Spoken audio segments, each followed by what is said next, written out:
로마서 5장 12절부터 14절입니다. 그러므로 한 사람으로 말미암아 죄가 세상에 들어오고 죄로 말미암아 사망에 들어왔으니 이와 같이 모든 사람이 죄를 지었으므로 사망의 모든 사람에게 이르렀느니라.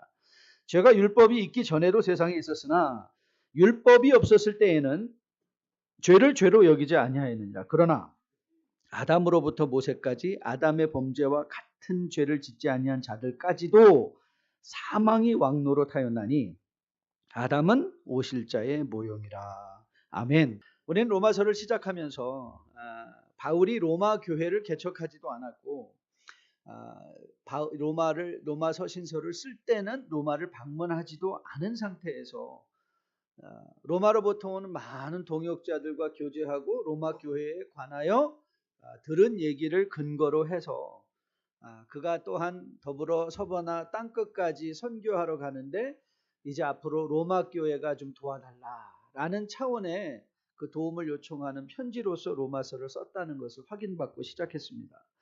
이런 차원에서 로마서는 로마 교회가 경험하고 있던 어떤 특정한 문제에 대한 답이 아니죠. 고린도 교회나 갈라디아서나 이런 데살로니가 교회를 보면 그 교회에 아주 특별한 빌립보서 같은 경우도 하나 되라 하면서 그 빌립보 교회 안에 있던 이 유오디아와 또 우리 순두부가 아니라 순두계의 그 갈등 상황을 풀어내기 위한 그런 특정한 목적이라기보다는 그 교회의 목적이라기보다는 이 바울이 로마 교회를 생각하며 그들이 이미 받은 구원에 대한 더욱 풍성한 신학적인 설명을 통해서 그들을 견고하게 세워주기 원하였던 것이 바울 서신서의 목적, 로마서의 목적이라고 우리가 살펴보았습니다.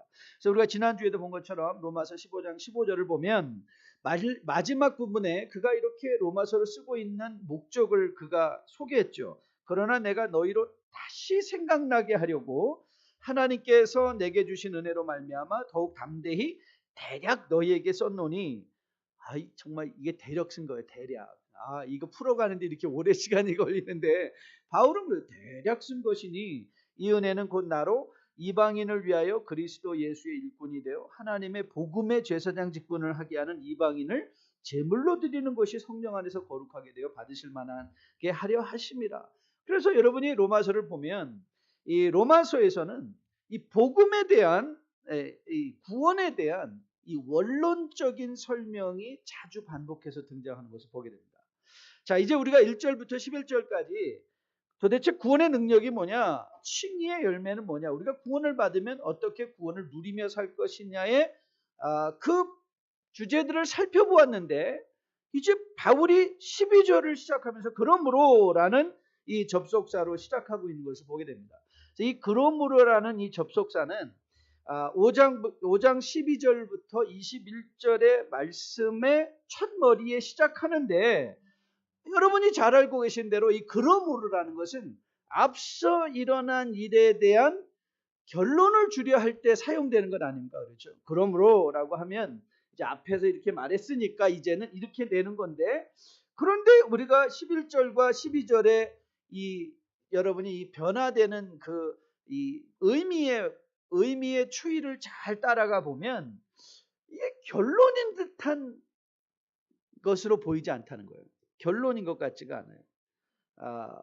왜냐하면 11절부터 이 1절부터 11절까지 구원의 결과에 대해서 칭의의 결과에 대해서 이렇게 설명했는데 또다시 창세기로 돌아가는 거예요. 또다시 결론이면 창세기를 벗어나야 될 것 같은데 또 창세기로 돌아가서 아담 얘기 또 하고 있는 것 같아요. 그럼 이제 또 원론으로 다시 돌아가고 있는 거 아닌가? 그렇습니다. 오늘 본문에 이 그러므로라는 말은요, 헬라어로 보면 디아 타우토라는 because of this, 디아라는 말은 because라고도 번역이 되는데 이 타우토는 this 앞에 말한 것 이것 때문에 그러니까 이것 때문에 그래서 저는 요걸 우리 한국말이 더 다양한 것 같아요. 영어는 뭐 therefore 대부분의 영어 성경은 therefore 그러므로라고 번역을 했는데 어떤 성경은 so then 그러니까가 이 한국말은 아주 적절한 이 번역이에요. 한국말이 아주 뛰어난 거죠. 접속사도 여러 종. 그러니까 이제 이렇게 앞에서 말해서 이렇게 말했으니까 그러니까 내가 또 뭘 하나 이제 풀어가려고 하는데 그러면 이 더 큰 결론을 향하여 지금까지 말한 구원도 사실 그것도 서론에 불과하고 이제 더 큰 구원을 향하여 더 큰 구원의 의미를 향하여 내가 나가고 싶다. 이제 그러니까 이렇게 내 논지를 또 한번 시작해 보겠다 하고 어디로 돌아가는가? 이제 창세기로 돌아간 거예요. 그럼 도대체 바울이 내리고 싶어하는 또 결론은 뭘까? 사실 바울이 이거에 대한 힌트를 우리에게 주었어요. 그게 뭐냐면 9절부터 10절의 말씀이 힌트였어요. 9절부터 10절. 우리가 9절과 10절 같이 한번 읽어보겠습니다. 9절 같이 읽습니다. 자, 그러면 이제 우리가 그의 피로 말미암아 의롭다 하심을 받았으니 더욱 그로 말미암아 진노하심에서 구원을 받을 것이니 곧 우리가 원수 되었을 때에 그의 아들의 죽으심으로 말미암아 하나님과 화목하게 되었은즉 화목하게 된 자로서는 더욱 그의 살아나심으로 말미암아 구원을 받을 것이다. 자, 이 9절 10절이 매우 우리가 받고 있는 구원을 이해하는 데 중요하다 말씀드렸어요. 여러분 구원은 우리가 여러 가지 다른 관점으로 살펴볼 수 있다고 여러분에게 말씀드린 거 기억하시죠? 생명의 관점으로 보면 구원은 뭐 하는 것이다? 성장하고. 그러니까 우리가 구원을 성경에서 구원을 얘기할 때 거듭나야 된다는 말, 니고데모와의 대화 속에서 사람이 거듭나야 한다 할 때 거듭난다, 생명을 가지고 우리에게 설명해 줬던 것을 기억하시죠? 더불어 우리가 구원은요 또 장소적 개념으로도 우리가 이해할 수 있다고 그랬어요. 우리가 하나님 밖에 있었던데 이제 하나님 안으로 들어온 것, 이방인이었던 외인이었던 너희가 다시 이제 하나님 나라 안으로 들어와서 하나님의 통치의 영역권 안에 들어간 상태. 그래서 바울이 즐겨 사용하는 구원받은 자는 어떤 자들인가? In Christ. 그리스도 안에 있는 것이다 라고 이렇게 장소적으로도 이해할 수 있다고 설명드렸어요. 그런데 로마서 5장을 보면서 특별히 9절 10절의 말씀을 보면서 구원을 바울이 또 새로운 관점으로 제시하고 있는 것을 보았어요. 왜냐하면 이 9절 10절에는 구원의 두 가지 시제가 동시다발적으로 등장하고 있죠. 그러니까 예를 들면 9절 말씀에서 의롭다 하심을 받았다 그랬어요. 자, 우리가 의롭다 하심을 받았다는 것은 구원을 받았다는 거잖아요. 하나님이 우리를 의롭다 칭해 주셨잖아요. 그래서 우리가 구원을 받았는데 의롭다 하심을 받았는데 그런데 또 어떤 구원이 있어요? 하나님의 진노하심에서 구원을 받을 것이다. 이건 미래적인 거라고 했어요. 그러니까 우리가 받은 구원이 이미 있는데 받을 구원이 또 있다고 제시를 하는 거예요. 받은 구원이 있는데 받을 구원이 있다. 10절에서도 같은 말을 반복했다고 했죠. 화목하게 되었다라는 것은 뭐예요? 하나님과의 관계가 화목하게 되었다는 것은 구원을 받았다라는 것인데 그런데 더욱 그의 살아나심으로 말미암아 또 뭐가 있어요? 받을 구원이 있다. 구원을 받을 것이다. 그래서 이 9절과 10절의 중요성은 뭐냐면 이 구원을 이해하는 다양한 시각 중에 이 시간적인 차원에서 의롭다 하심을 받은 상태의 구원과 받을 구원의 미래의 상태가 공존하고 있는 상태. 그래서 이런 차원에서 보면 바울은 1장부터 4장까지는 우리가 그리스도의 보혈의 은혜로 통하여 받는 구원, 칭의를 설명하고 있다면 5장부터는 이제 구원에 대한 새로운 내용을 펼쳐가기 원하는 거예요. 그 새로운 내용이 뭐냐는 거예요. 그 새로운 내용이 뭐냐. 여러분 우리 많은 경우 여러분에게 자주 인용해드려서 기억하는 로마서 12장이 있어요.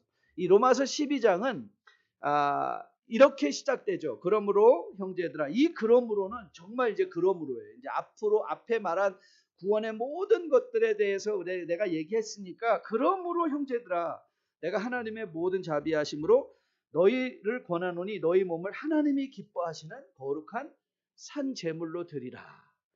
이는 너희가 드릴 영적 예배냐? 너희는 이 세대를 본받지 말고 오직 마음을 새롭게 함으로 변화를 받아 하나님의 선하시고 기뻐하시고 온전한 뜻이 무엇인지를 분별하도록 하라. 이 12장에서 이 말 이후에 아주 구체적으로 인간관계 또 사회생활 국가 안에서의 관계를 아주 자세하게 펼쳐가고 있어요. 그래서 로마서 12장을 이제 거듭난 성도들의 생활장이다라고 그런 별명이 붙어 있기도 해요.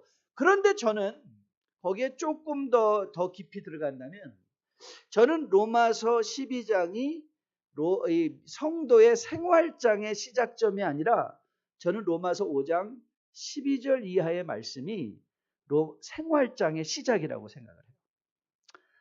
그런데 차이가 있다면 로마서 12장 이하에 나오는 것은 매일의 삶의 현실 속에서 일어나는 구체적인 영역들을, 가정의 영역, 사회생활의 영역, 국가의 영역을 다루고 있는 것이라면 이 5장의 이하의 말씀은 그것에 대한 신학적, 우리가 이런 믿음, 12장 이하의 믿음의 생활을 살아야만 하는 신학적 이유가 뭐냐?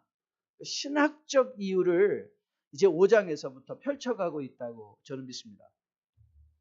좀 어려우신가요?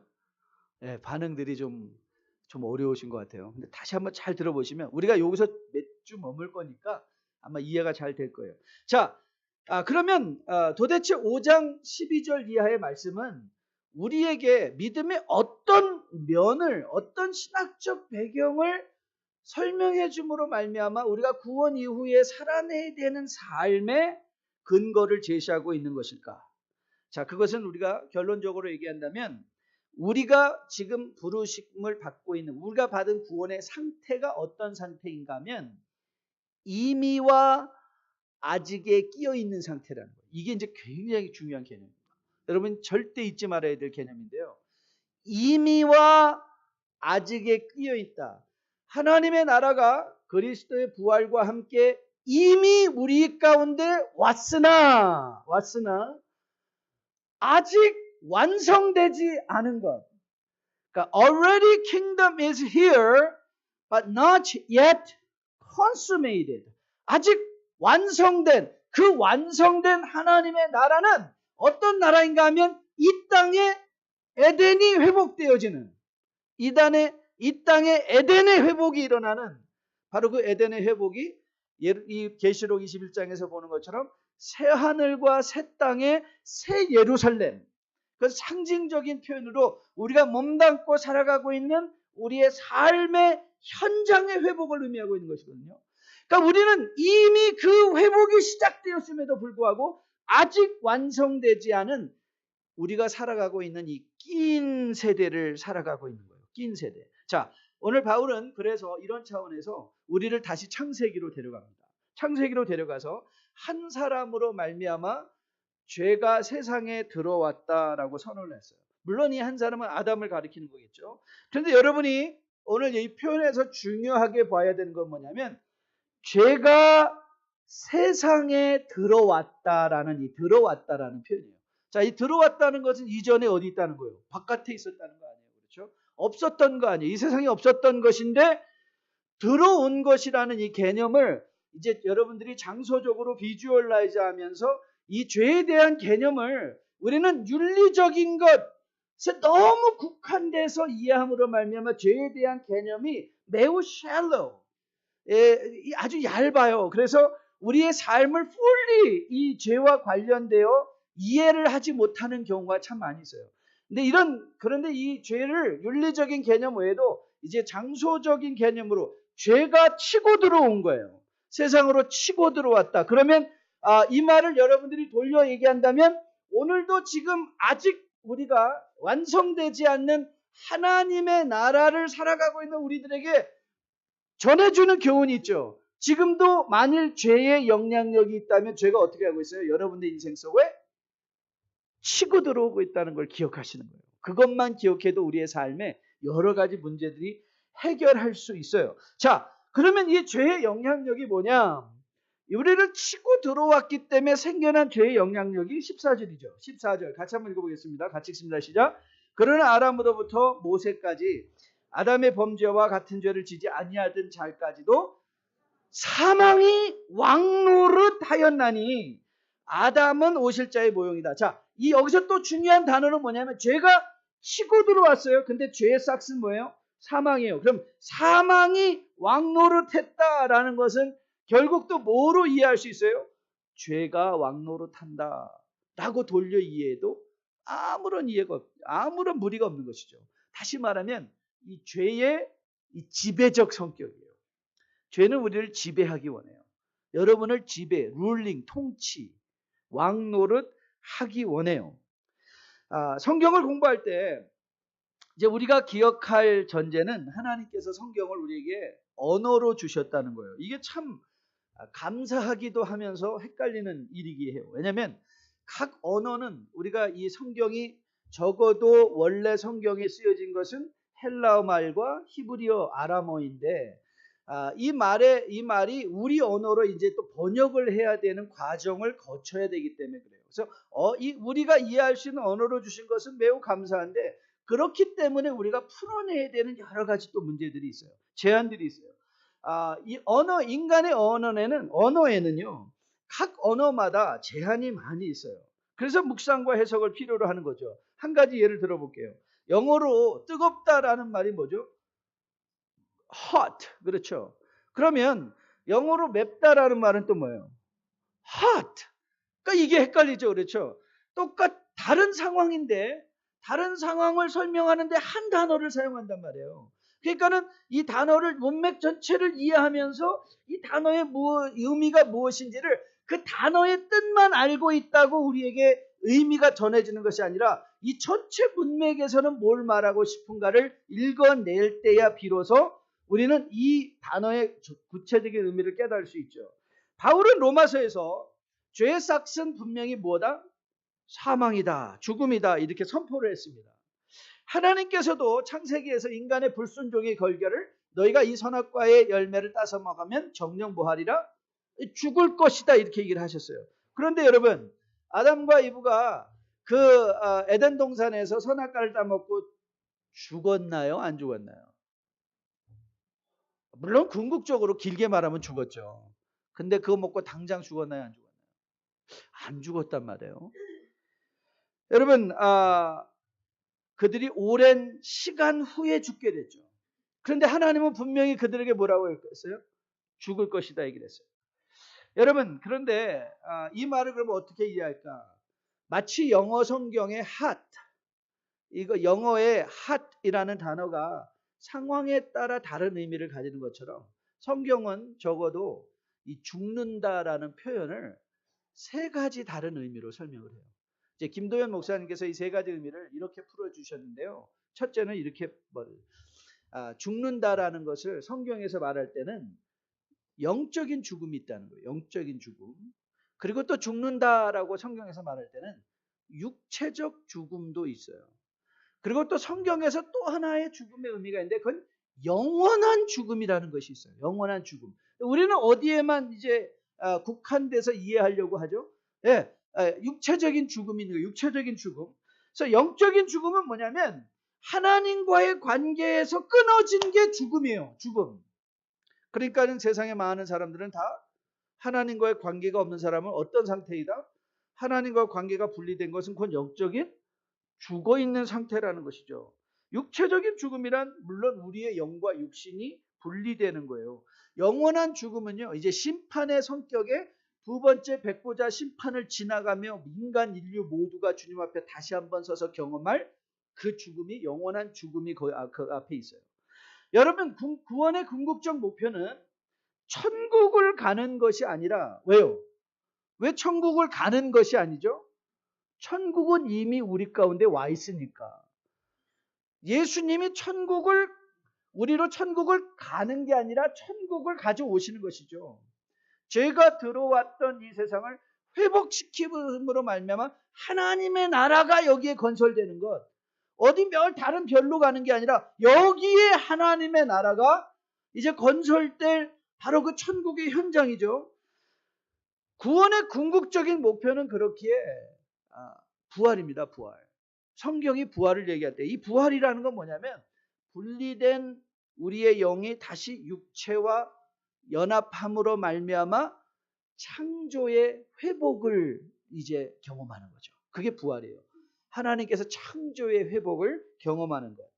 그래서 불순종으로 말미암아 들어왔던 죄가 다시 밀려나는 것.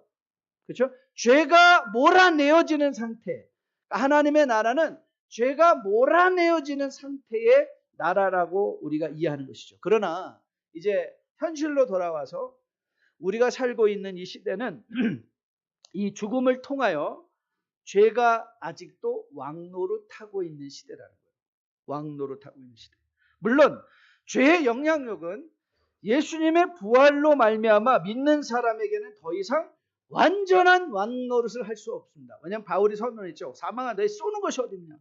죽음이 우리에게 미칠 수 있는 영향력은 극히 미미해졌음에도 불구하고 죽음은 가장 강력한 공포의 대상으로 모든 사람에게 왕노릇하며 우리 가운데 현실적으로 존재하고 있다는 거예요. 그게 이미와 아직에 끼어있는 세대를 살아가는 우리의 삶의 현실이에요. 그래서 저는 믿기로 바울은 5장에서 이 받은 구원과 받을 구원을 제시하며 이미와 아직에 낀 세대를 살아가는 우리가 다시 한번 구원의 의미를 창세기 사건을 재조명시키면서 너희가 살고 있는 영적인 삶의 현실을 이해시키기 원한다는 거예요. 우리가 살고 있는 이 창세기의 죄의 문제를 다시 한번 이 원래의 죄의 문제를 언급하며 우리가 구원받은 이후의 삶의 현실을 설명하면서 어떻게 우리가 받을 구원을 바라며 소망 중에 이 세상을 살아가야 될까? 받을 구원을 소망하며 이 땅을 살아가는 성도의 삶의 구체적인 근거를 12장에서 제시하기 위하여 지금 바울은 논리적인 이 밑그림을 그려내고 있는 거예요. 밑그림을 그려내고. 자, 그러면 이제 좀 어려운 부분을 이제 지나갔으니까 이제 여러분과 저가 적용할 수 있는 아주 쉬운 부분을 한번 들어가 보겠습니다. 자, 그러면 이 낀 세대. 자, 한번 따라해 보세요. 나는 낀 세대를 살아가는 사람이다. 자, 꼭 그걸 이해하셔야 돼요. 낀 세대, 이미와 아직, 받은 구원과 받을 구원의 낀 세대를 살아가는 것이 여러분이고 저이기에 이 낀 세대의 믿음의 현실이 뭔가를 잘 이해해야 되는데 가장 먼저 기억할 것, 죄의 현실적 영향력이에요. 이 낀 세대는 아직도 죄가 현실적으로 우리에게 영향을 미쳐요. 죽음은 아직도 가장 강력한 사단의 도구로 많은 사람에게 영향을 미치고 있어요. 심지어는 믿는 사람들도 죽음 앞에 두려움에 떠는 것을 보게 돼요. 아울러 죄의 거대한 영향력 앞에 많은 사람이 이 고난을 당할 수 있는, 죄가 우리를 치고 들어오기 때문에 이 고난을 당할 수 있는 현실성도 우리 앞에 있어요. 자, 이 두 가지 가능성이에요. 그러니까 내 믿음이 좋다고 이제는 더 이상 모든 일이 생각한 대로 풀리고 원하는 대로 잘 되고 자식도 남편도 기도만 하면 팍팍 응답되는 게 아니라 우리가 살고 있는 이 현실은 죄의 영향력과 더불어 고난의 현실성도 있는 거예요. 그래서 여러분 요한 사도가 권면한 말씀 기억하죠? 형제들아, 세상이 너희를 미워하여도 이상히 여기지 말라. 이게 낀 세대를 살아가는 사람들에게 주는 권면이에요. 세상이 너희를 미워하여도. 그러니까 세상은 우리를 어떤 존재예요? 세상은 중립죠. 열심히 일하는 자들이 대가를 얻어내는 곳이 아니라 열심히 일해도 안 되는 일이 있어요. 왜냐하면 열심히 일해도 그 일하는 걸 방해하고자 하는 그 사단의 무리들이 죄의 영향력이 아직도 이 세상에 존재하고 있기 때문에 그래요. 그래서 여러분들이 이 낀 세대에 바울이 이제 깔아놓고 있는 밑그림, 죄의 영향력을 기억하라. 그래서 죄의 문제를 다시 다뤄주는 거예요.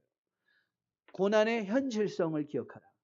여러분들이 혹시 믿다가 어려운 일을 당하고 계신 분이 계시다면요, 저는 오늘 여러분들이 마음에 이게 내가 믿음이 없어서가 아니라 하나님 나를 사랑하지 않으셔서가 아니라 내가 이것이 내가 부름을 받고 있는 믿음의 지금 현실성이구나 라고 깨달으시는 여러분 될 수 있기를 주님의 이름으로 축복드립니다. 두 번째는요, 히브리서 6장 1절부터 2절 말씀을 보면 이런 말씀이 등장합니다. 그러므로 우리가 그리스도의 초보를 버리고 죽은 행실을 회개함과 하나님께 대한 신앙과 세례들과 안수와 죽은 자의 부활과 영원한 심판에 대한 교훈의 털을 다시 닦지 말고 완전한 데 나가라. 그러니까 우리가 지금 이 낀 세대를 살아가는 사람은요, 여기에 여러 가지 단계적 삶이 있대요. 초보적 삶이 있고요, 완전한 삶이 있다는 거예요. 완전한 삶.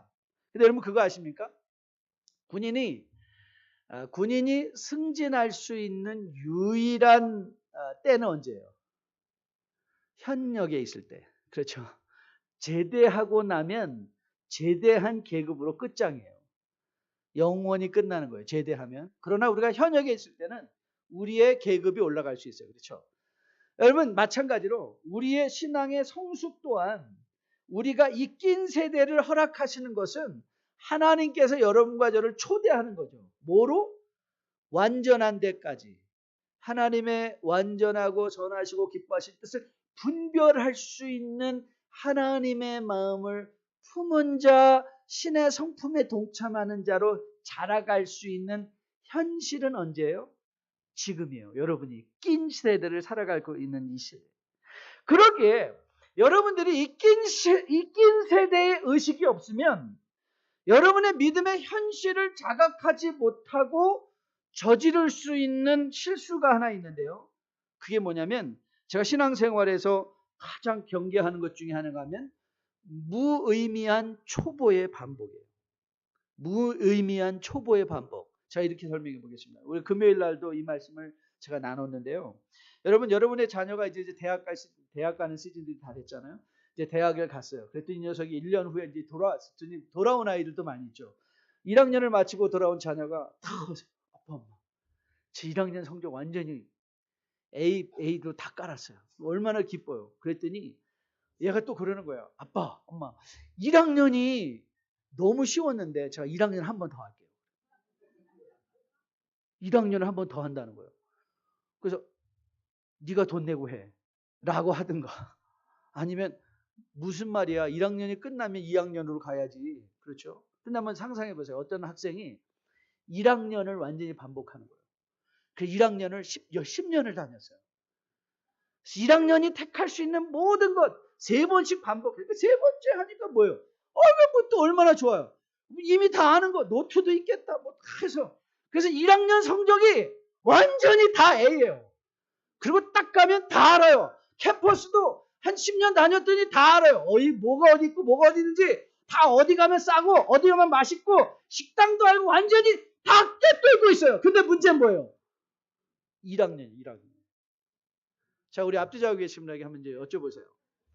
여러분, 하나님 나라도 학년이 있는데 몇 학년이냐 한번 물어보세요. 몇 학년이에요? 몇 학년?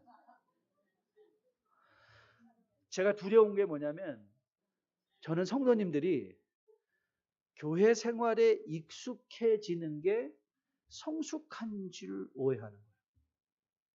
그래서 교회에 대해서 너무 잘 알아요. 목사에 대해서, 비리에 대해서, 뭐에 대해서, 여기 알고 이 교회 가면 여기가 어떻고 저기가 어떻고 이 사람은 어떻고 저 사람은 어떻고. 근데 그게 다 뭐예요? 히브리서 기자식으로 얘기한다면 믿음의 초보 믿음의 초보에서 맨날 머무는 거예요. 그래서 1학년들만 우글우글 해요. 1학년들. 좀 2학년도 있고 3학년도 있고 좀 박사, 이 믿음의 박사도 있고 박박사도 좀 있어야 되는데 이게 맨날 1학년이에요. 그래서 맨날 같은 문제로 넘어져요. 요새 교회 재미없어요. 그리고 또 딴 교회 가서 이게 재밌다고 놀다 오다가 거기서 1학년 마치고 그리고 딴 교회 가서 또 1학년 해요. 그래서 여기서도 안 되니까 또 딴 교회 가서 1학년 하고 그래서 평생 신앙생활 했는데 돌이켜 보았더니 평생 1학년만 30번 한 거예요. 여러분 이건 감사합니다. 이게 주여가 저절로 나와야 돼요. 저는요 목회 1학년이기를 원하지 않습니다. 제가 지금 목회 30년 차인데요. 저는 그래도 30학년이 돼야 된다고 생각해요. 1년을 거듭 삼아서 그 자리에 올라가야죠. 여러분의 신앙생활도 그렇지 않겠습니까? 여러분 우리가 낀 세대를 살아간다는 건 바로 이 믿음의 현실이에요. 이미와 아직 사이에서 오늘도 내가 그리스도의 완벽함, 그래서 낀 세대의 믿음을 제대로 이해하는 사람들은요 고난을 두려워하지 않습니다. 여러분 시인이 이렇게 노래했어요. 고난 당한 것이 내게 유익이라. 여러분 이 낀 세대의 학년이 올라가면 올라갈수록요 고난당할 때도요 이 시편을 노래하는 거예요. 시편 119편 71절이에요. 고난당한 것이 내게 유익이라 이로 말미암아 내가 주의 율례들을 배우게 되었느니라. 이 고난에 대한 안목이 넓어져요. 여러분 고난 자체를 즐거워할 수 있어요. 여러분 골로새서 1장에서 바울이 이렇게 고백합니다. 이 낀 세대 속에서 믿음의 학년이 올라간 자는 이렇게 고백을 해요. 나는 이제 너희를 위하여 받는 괴로움을 기뻐하고 그리스도의 남은 고난을 나의 몸된 교회를 위하여 내 육체에 채워넣어라. 내 육체에 채워넣어라. 무엇을? 축복을 채우는 게 아니라 고난을 채워넣어라. 베드로 사도가 권면합니다. 이를 위하여 너희가 부르심을 받았으니 그리스도도 너희를 위하여 고난을 받으사 너희에게 본을 끼쳐 그 자취를 따라오게 하셨느니라. 그러니까 여러분 교회 안에서 들어와서 여러분 그렇습니다. 낀 세대를 살아가는 우리가 믿음의 고난을 선택한다는 것의 의미가 무엇일까요? 믿음의 고난을 선택한다는 것. 여러분 지난 시간에 선한 사마리아인 여러분 절대 잊지 않기를 부탁드립니다. 선한 사마리아인이 뭐예요? 그는 무슨 삶 전체를 바쳐서 선한 일을 한 사람이 아니라고 그랬죠. 할 수 있는 일로부터 시작했죠. 그가 할 수 있는 일은 뭐예요? 엎어져 있는 강도 만난 자를 봤더니 내 나귀를 그에게 태우겠다. 그래서 자기가 나귀에 내려서 그를 태웠어요. 그는 불편한 일이었어요. 왜냐하면 자기가 걸어야 되니까. 불편했어요. 그가 그 여관의 일을 데려나는 후에 무슨 선한 사마리아인이 거기서 평생 머물면서 이 사람이 완전해질 때까지 돌보아주고 뭐 물수건 올려주고 막 그랬나요? 아니에요. 하룻밤 그랬어요. 그리고 그 다음날 떠났어요. 그리고 돌아올 때 혹이라도 이 사람이 더 돈이 경비가 필요하면 내가 지출할 테니까 좀 부탁한다고 자기 일부러 갔어요. 그러니까 우리는 무슨 고난을 택한다 그러면 또 마음에 결심하고 빨리 내가 직장 생활도 그만두고 이것도 그만두고 뭐 선교를 간다. 뭐 교회 와서 열심히 보고 그러지 마시라고 그랬죠. 제가 많이 부담스럽다고. 그게 신앙생활이 아니에요. 교회 생활이에요. 그 교회 생활. 신앙생활은요. 여러분 우리가 믿음의 학년이 올라간다는 건 매일의 삶의 현실 속에서 이미와 아직의 낀 세대의 의식을 기억하며 남이 하고 싶지 않은 그 괴로운 일들, 고난스러운 일들 기꺼이 감당할 줄 아는 실력을 갖추는 게 낀 세대를 살아가는 사람들의 특징인 거예요. 무슨 거창하게 직장 그만두고 뭐 팔고 제가 그래서 이 정말 유능하게 막 이 세상 학문에서 PhD 하던 분이 갑자기 확 흑가닥해가지고 예수 믿고 목사 돼가지고 평생 교회 고생시키고 자기 고생하고 가족 고생시킨 거 저 너무 많이 봤어요. 그분은 그냥 쭉 그 PhD로 나갔으면 세상에서 아주 유능한 사람이 되고 그리스도의 영광을 드러낼 수 있었을 터인데 괜히 목사 돼가지고 가족들, 자녀들, 교인들, 자기 자신, 아내, 하나님도 힘드셨을 거예요. 야, 그냥 웬만하면 그냥 그거 하지 너 뭐라 이거 와서 이러고 있니? 그러셨을 것 같아요. 제 생각에. 저도 그 말 안 듣고 싶어요. 하나님 앞에. 야, 너도 웬만하면 딴 일 하지 뭐 목사 한다고 그러고 있니? 저도 그거 심각하게 고민하면서 맨날 무릎 꿇고 기도하고 있어요. 하나님 제가 이거 하는 거 맞습니까? 여러분 공동체가 이 공동체 안에 여러분 교회 많이 있습니다. 여러분 우리 교회 우리 평생교육원이 있는데요. 여러분 그거 아세요? 우리 실버 교회의 70%는 우리 교인들은 아니십니다. 그 중에 거의 대부분이 카톨릭 교회를 나가시거나 아니면 믿지 않는 분들이 대부분이세요. 여러분 그분들을 우리가 섬겨주는 것 그것도 우리가 손이 수고스럽지만 그들의 심령의 교회의 긍정적인 하나님 나라의 긍정적인 그 우리가 자처할 수 있는 고난 아닌가요? 아니 낀 세대를 살아가는 사람들이 마땅히 해야 될 일 아닙니까? 이제 여름 성경학교 우리가 하는데 아이들을 돌보는 것 아니 우리가 정말 한글 학교 금요일마다 모이는데 여러분 맨날 나는 영어 못하니까 뭐 못한다고 하시는데 한글은 하실 수 있잖아요. 그 낀 세대 속에서 내가 하나님 나라의 고난을 자처하고 하나님 나라의 그 내가 어떤 고난을 자처하는가가 이 학년수와 비례하면 돼요. 학년수와 비교할 수 있어요. 맞아요. 세상의 모든 고난까지도 자처할 수 있는 그 자리까지 나가면 더 좋아요. 여러분, 저는 여러분과 저가 이 이미와 아직의 긴장 관계 속에서 살아가는 우리 모두가 이 낀 세대 속에서 오늘부터 바울이 제시해가는 낀 세대를 살아가는 성도의 자세가 무엇인가를 다시 한번 기억하며 주님과 함께 십자가 표대에 서는 그날까지 주님과 달려갈 수 있는 여러분들의 수 있기를 주님의 이름으로 축복드립니다. 오늘은 성찬으로 함께하는 날입니다. 주님께서 이 세상에서 유일하게 가르쳐 주셨던 예식이 성찬 예식이었습니다. 이 성찬 예식은 성찬 예식에 관련해서 이제 바울이 고린도 전서에서 이렇게 우리에게 교훈합니다. 내가 너희에게 전한 것은 주께 받은 것이니 곧 주 예수께서 잡히시던 밤에 떡을 가지사 축사하시고 떼어 이르시되 이것은 너희를 위하는 내 몸이니 이것을 행하여 나를 기념하라 하시고 식후에 또한 그와 같이 잔을 가지시고 이르시되 이 잔은 내 피로 세운 새 언약이니 이것을 행하여 마실 때마다 나를 기념하라 하셨으니 너희가 이 떡을 먹으며 이 잔을 마실 때마다 주의 죽으심을 그가 오실 때까지 전하는 것입니다. 여러분, 성찬은요, 우리가 지금 낀 세대를 살아가고 있다는 것을 보여주는 하나님의 말씀이에요. 우리가 이 떡을 받으면서 어린 양의 혼인잔치에 주님께서 다시 오신 우리를 죽으심으로 말미암아 하나님의 나라로 인도하시고 어린 양의 혼인잔치에서 그 함께 참여할 그 놀라운 잔치를 우리로 하여금 미리 맛보게 하시며 우리가 살고 있는 이 삶의 현장 속에서 내가 정말 내 인생에 편하고 그래서 신앙생활도 1학년처럼 맨날 반복하는 것이 아니라 내가 2학년도 하고 성찬을 받을 때마다 하나님 감사합니다. 제가 1.1학년이 됐습니다. 하나님 내가 1.2학년으로 올라가겠습니다. 이 마음의 결단을 하면서 이 낀 세대에 내가 정말 추구할 것은 하나님 나라의 완성과 하나님 나라의 축복이요 하나님 영원한 하나님의 관계 속에 들어가기 위한 우리의 부르심입니다. 확인받는 시간입니다. 저는 오늘 이 성찬을 통해서 우리가 부르심을 받고 있는 낀 세대에 대한 바른 이해 그리고 내가 추구해야만 하는 영적인 성장과 성숙에 대한 새로운 이해 받을 구원을 마음에 기억하며 오늘의 고난도 넉넉히 찬양하며 오히려 시편 기자처럼 고난당한 것이 내게 유익이라 라고 외치며 살아낼 수 있는 여러분과 저 될 수 있기를 주님의 이름으로 축복드립니다.